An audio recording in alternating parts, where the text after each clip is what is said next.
All right, guys. Hello. Sorry for the dead air there for a second. Let's go through these because I guess someone successfully sabotaged my MS Teams class today. No way to stop that from happening. Anyway, that was very funny, super edgy of that person. Okay, see, copiae in equo sunt magno in periculo erimus. C is if, right? So if, and then copiae is it can mean supply in the singular, but here it's going to be plural. Troops, like soldiers. So if troops in an equo is this word equus, equi that they glossed for us earlier, that means Oh, see, I have no lag when I'm just streaming by myself. It's kind of nice. It means horse, though. Who knows where it is at this point? But it means horse. And so if troops in the horse, and sunt is third plural of sum esse to be, so it means are, right? It like technically means they are if it didn't have a nominative plural, but we do have a nominative plural in the form of copiae. So if troops are in the horse, then what? Magno and periculo. So something about in great danger.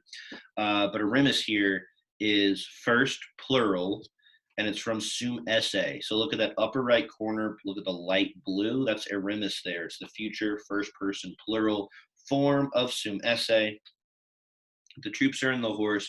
We will be in great danger. Um, okay, good. Numquam debetis graecis cratera nam graecis imper sunt falsi. Numquam is this new adverb that means never. Debetis is second person plural, so it's a you all kind of subject for this verb. And we know that debeo can mean to owe, but it never does. It always means should. So you all should never believe. And then, so this is a verb we don't have, but that is the infinitive for debeo this time around. And let's see, credo cratera is it means to believe, and it takes a dative. So you all should never believe the Greeks. The Greeks is dative, not for a normal reason that it's like an indirect object, but just because this verb happens to take a dative. So that happens with some verbs. They don't take accusatives as their object; they take datives. Nom is just for. So for, as in a conjunction kind of way, like it's just a kind of extra word that connects clauses or sentences. For the Greeks, semper sunt falsi are always false. And that's all that is. Sunt there is third person plural present tense of sum esse. Are always false. Pretty easy. Tum equum hosta tundit ira minervae magna est. Dea duo serpentes ex mari mitit. There's a lot of verbs here that we don't, or a lot of words in general that we don't have. Tundo is to hit or strike. Serpentis is snake. That one's easy to guess, honestly. Mare is sea, like marine or submarine. And then hosta is spear. So then, and it looks like we have a drop subject, like we're still just talking about, well, we're talking about Laocoon, but it's weird. We haven't talked about Laocoon in a second. I guess he said that. Oh yeah, then he was still talking. Okay, so all that was stuff he was saying. So it makes sense that we could understand that he is the he that we'll use to translate this next verb. So then he strikes the horse with a spear. Ira Minervae magna est. The anger of Minerva is great. So that I just kind of glossed through that, but let me back up. So he strikes. Equum here is a direct object, second declension accusative direct object. Hosta is an ablative though, and I think they tell us how to do this in the notes.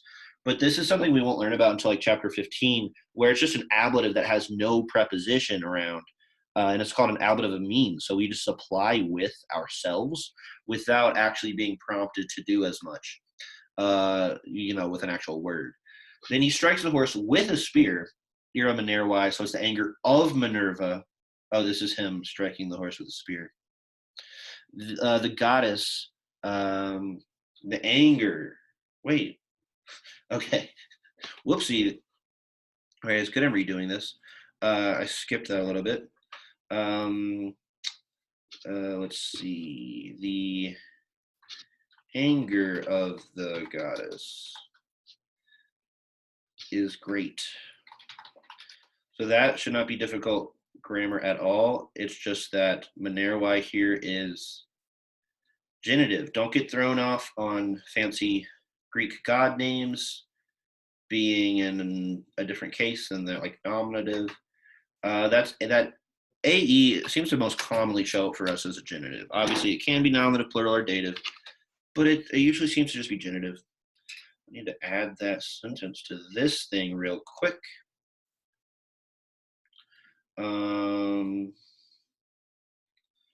Okay. The goddess sends 2 serpents from the sea is the next sentence. So the dea here is the subject.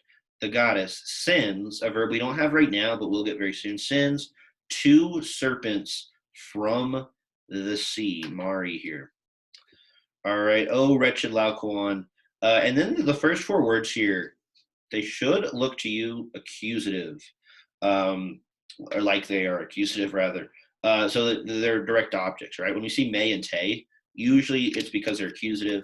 And then tuos, duos, so it's like you and your 2 sons. Those are actually direct objects. The subject of this sentence is actually Mali serpentes, which is going to be the evil serpents strangle you and your 2 sons, oh wretched Laocoon. And that is what happens indeed. They start to get strangled by these horses. I mean, these serpents that Minerva sicks on them. Because even though Odysseus is usually thought to be responsible for the Trojan horse, he's like inspired or helped by Minerva or Athena. So when Laocoon starts to throw a spear at the horse and threaten the kind of trap, basically, like he threatens to expose it, she freaks out and sicks 2 serpents on him and his sons. The Trojans, this is a verb we don't have, they fear the goddess. So we're seeing goddess a lot in this. Equum and urbum ducunt. They, what does duco ducro? Think of what a mother duck does to her ducklings.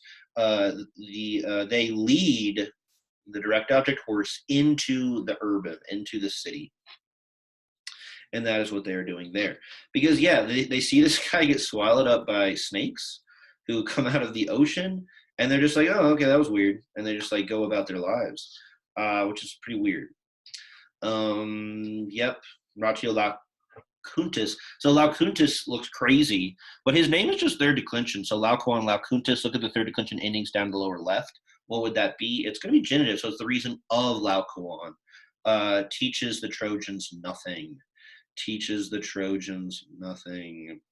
And then, yeah, so the Trojans wheel it in.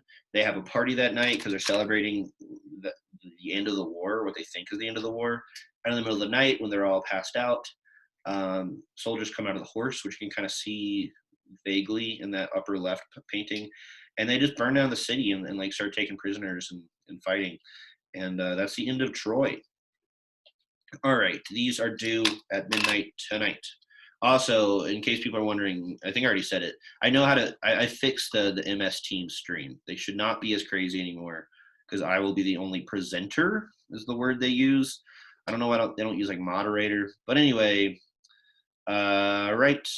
I'll see y'all tomorrow for a much more calm class. Goodbye.